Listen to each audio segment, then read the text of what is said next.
Now I'm finally gonna get home and enjoy it with some Burger King. Here I go, baby! Burger King! Burger King! Yo! And talk to Bob Bear, cause he's my man. Don King, kiss my ass. How you doing, everyone? My name is Ryan and this is Ade, and welcome back to another edition of BoxTalk. It's This Week in Boxing again. And here we go. Another week, more stories, more reviews, more previews, more gossip. Ade, let's start. Rigondeaux. Yep. We said we wanted an impressive performance, a knockout or something that's going to make him look good. We got a knockout. We got a knockout. We got a knockout, and that's the only thing that's made him. It's not. Look, nothing about that performance has made him look good. Yeah. Nothing. It's almost. It's hard to explain, but he gets nothing out of that performance. First, he fought someone that no one really cared about. You know, in that sense. There's a clash of heads. If people don't really know, if people haven't watched the fight, sorry guys, there was a clash of heads. The guy went down, he got up, he wanted to touch Rigondeaux, bang. Very similar to the old T's Mayweather thing. The only thing that Mayweather gets away with it is Mayweather's on a contract. He's got another fight for 50 million 6 months later. Yeah. Rigondeaux's out of contract. HBO don't want him. Showtime don't want him. Golden Boy don't want him. If you look at the options that he's got in terms of Frampton, Barry McGuigan doesn't really want that fight. You look at Scott Quigg, Eddie Hearn that wasn't there. He is literally in a world of his own at the moment, and that fight doesn't help him. So it all makes it worse. When you're a legitimate world champion, you're the best in the division, best in your weight class, and you're not even the B side. Yeah. You're more like the D side, where even if you do get fights now after that performance and after the whole promotional thing, you're going to get the short change of the money because you bring nothing to the table except a belt. Yeah. I mean, like, I'm not being bad, but even your name doesn't carry well with general sports fans, in a sense, whereas hardcore purist boxers like him, but everyone else says he's boring. If you go onto Twitter pages or go onto chat rooms or whatever, and like me and Andy go through all these things all the time, you will see you get the hardcore fans that like him, and the rest just slate him. Yeah. This is why I'm watching these fights. Yeah, he is very similar to Lara, and Lara kind of only falls into this because of the recent performance against Alvarez, in the sense that they're fantastic boxers. Yeah. So a purist like myself will look at the performance and think, wow, he's movement. Casual fans, which is what the sport is really built on, it's built on casual fans really, they want to see KOs, they want to see crushing performances, i.e. GGG, i.e. Kovalev. Unfortunately for Rigondeaux, he's not giving us that. The reason wwhy someone like Lara made a better name for himself because he was in a small stacked division with a couple names, whereas he had the Williams fight, he had Angulo, he had people around him, so those guys already had a little bit of a fan base or got a fan base, so he's kind of jumped into there, and through those fights, he's made more of his name. Where Rigo, he only had the fight with Rebecca and Donaire, but those fights didn't really carry much over because the performances were not as impressive to certain people. Okay, let's move on very quickly. Moving on, let's take a look what we got. Before you check that then, let's talk about, it was obviously rumoured, it's been talked about for about a month, Robert. It got announced this week, 110% Pacquiao will fight Algieri for a belt. Pacquiao's had a 140 lineal title, we know that, but it was an IBO title against Ricky Hatton. This is now a legitimate 140 belt. Is that the chase? The fight's at 140? Well, Algieri's 140, I don't know. I'm assuming that Algieri's going to get a catchweight or going to go up. Yeah. I hope it's at 140. If it does, it opens more doors for me for Pacquiao in terms of who he fights after this, possibly. And there were talks about the fight Pacquiao going into 140 previously. There was. You know, that's a good shout, you know. I don't know if it's not been announced yet, but I'm assuming it's at 140. Yeah, I'm assuming it's going to be a catchweight, some sort of Pacquiao very rarely weighs 147 on the night. Algieri's a 140 guy, so they make a catchweight for it. But you know, it's one of those fights there. Pacquiao can't go down to 140. Of course he can. Yeah, I mean, I tell you what, I've seen a lot of people don't like this fight already. People are giving a lot of slack on this fight, absolutely but you know, what I always try to tell people sometimes as well is that boxing is a business as well, and you got to look at it from Algieri's point of view. 3 months ago, you were a regional fighter. Yeah, fronting your hometown, your home base. You got a fight with Rigondeaux, which was your highest paycheck of $100,000. Yeah. This is not UK pounds, it's dollars. Then now he's been offered a fight with a pound for pound superstar, a pay-per-view blockbuster event where he's going to make 2, 3, 4 million. As a business, Algieri would have been a fool to turn the fight down. And as a style-wise, Algieri shows that, look, he can take a good shot and get up, and he can box. So he's thinking, guess what? Pacquiao's from the same camp as well. He's always the top, he's going to fight at 2 because Pacquiao's got much more movement, much more finesse to his thing. He's thinking, guess what? I've got a shot in this fight. That's what he's thinking. Yeah, I get all that. It's all spill and speech. I understand everything you're saying, but let's be realistic. A lot of super fights have been made with a lot of A-list fighters right now. Recently, we've had Canelo Lara, we've had Martinez Cotto. This isn't a fight where people are going to start wanting to spend their big pounds on pay-per-view to watch. That's how it boils down to. Pacquiao right now is not the same Pacquiao 3 or 4 years ago where literally you would fight anyone and you'd tune in. Yeah. Now Pacquiao needs a strong A-side, sorry, a strong B-side as well. I don't know if Algeria is that strong B-side. Yes, he beat Provodnikov, but I don't know if he's a strong B-side to get the numbers that they really need. Pacquiao does need numbers. I mean, Bradley fight didn't do good numbers. You're right. There are much better fights can be made, or more competitive fights that can be made in that weight class. But, you know, you've got to look at it right now, whereas Pacquiao is rolling down his career. Yeah, he's got other aspirations with the politics and everything. Algeria's the new kid on the block. You have to give the new guys on the block a chance to prove they're on the upper standard. If you don't give them a chance, maybe this is too much of a chance, but you've got to give the new guys a chance to move forward. You're right, and before we move on very quickly, there is that thing about giving them a chance. It's beating Provodnikov's obviously, it's escalated. I mean, it's catapulted him to way beyond what anyone thought he could do. I think there's still about 5 or 6 fighters in between Pacquiao and Algieri. I think it has catapulted him, and to get the chance, and look, fair enough, he gets a chance, gets a good payday, and Pacquiao moves on. What you got? Okay, first thing, this fight is now, it's not been announced yet, it's rumored to be happening now in November, December, but now it's on my top 3 fights of the year. I can't wait to see Bermane Stiverne take on Deontay Wilder. Have you seen the call-out video right there?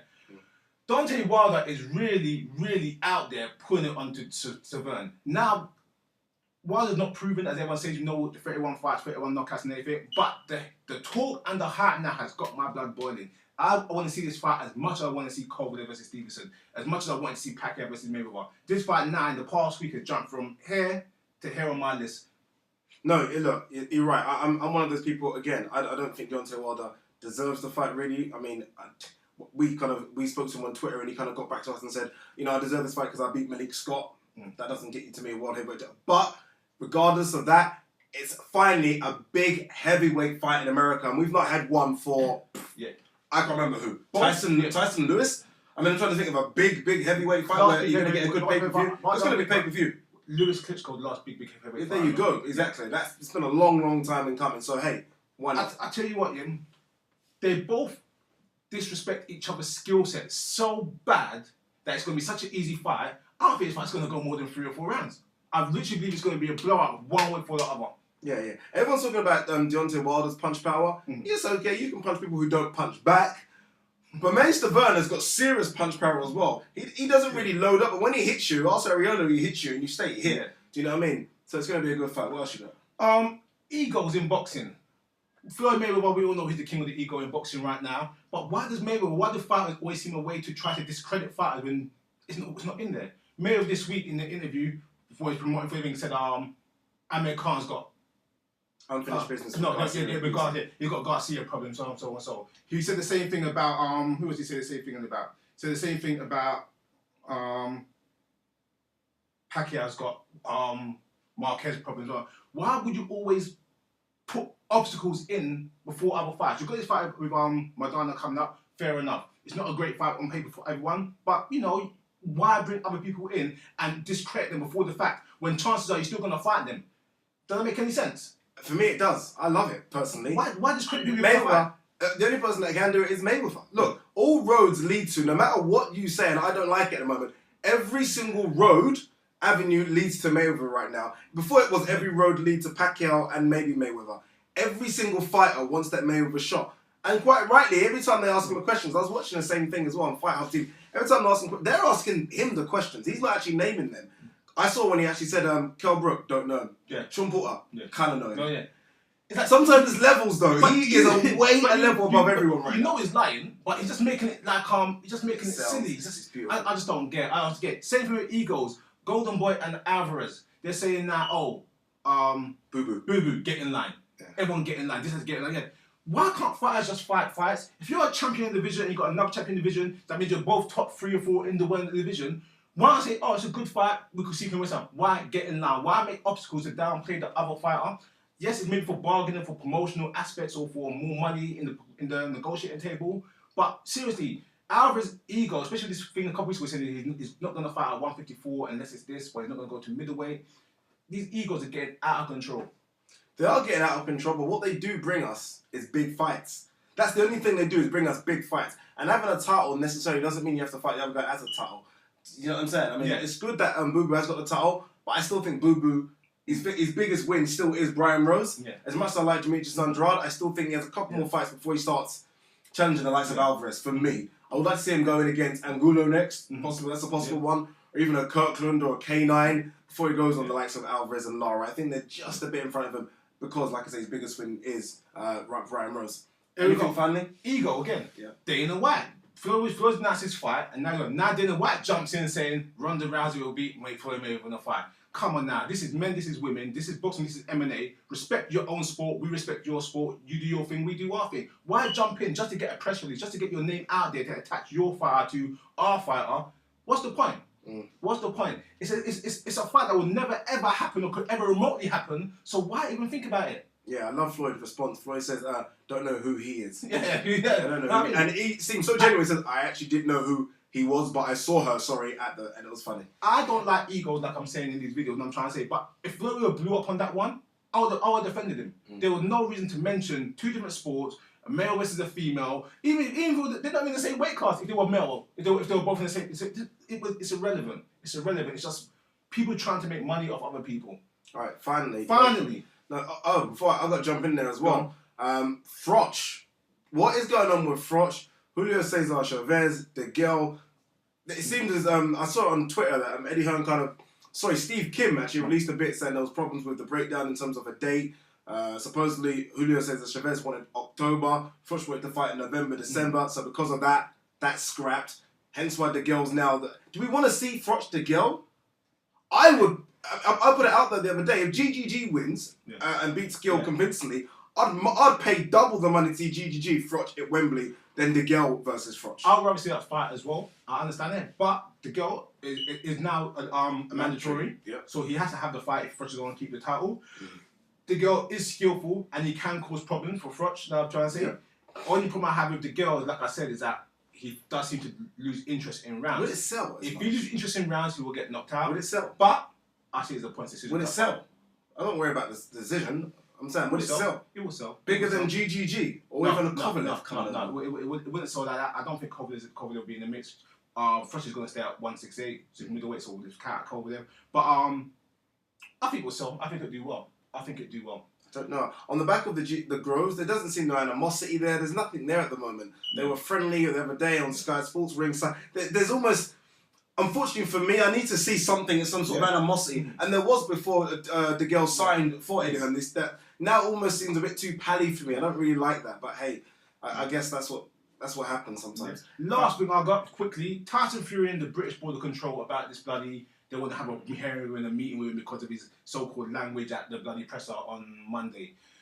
The British Board of Control, are they doing stuff like this just to get money out of fighters? I mean, like, honestly, it's a fighter. You're in fight week, in fight preparation, your attention flying high. We were there at the presser. He didn't say nothing too bad, like, he cussed a little, but it wasn't... Come on. To get a hearing, to be sat down by the board, whatever. You know what it is? Obviously it was the guy from the Independent, and that's a proper newspaper.